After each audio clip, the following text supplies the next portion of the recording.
Now, the second aspect of multifamily building that I love is the scale. And scale helps to reduce the risk. I'm going to explain. Imagine if you have a ten-plex, 10 units, an apartment, a building with 10 units, only 10 units. And then a friend, a person went there for a lease. He liked the place, invited 2 or 3 friends, which is very common. That happens a lot, actually. 2 or 3 friends, now there are 4, they're living in that place.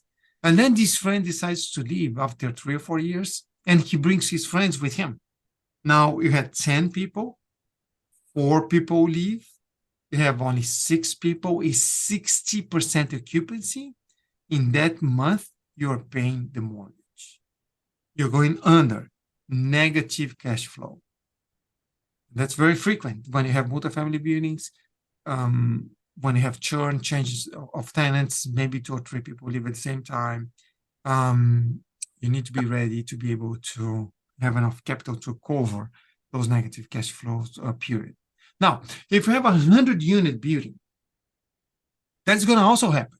3 or 4 people are going to leave that month. Actually, 10 people are going to leave that month, maybe 15.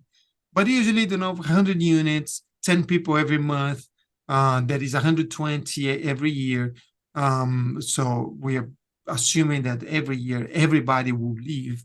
If you distribute this along the year, even though 10 people leave in a month, this is still 90% occupancy, which is fine.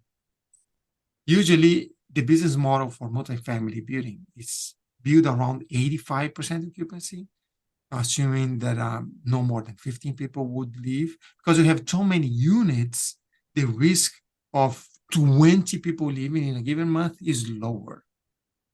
And also you can do campaigns, you can play with pricing and create incentives so you have an even distribution of tenants. There's a lot of strategies to enable you to reduce that risk, but the number one is the volume, is the number of units is just less risky.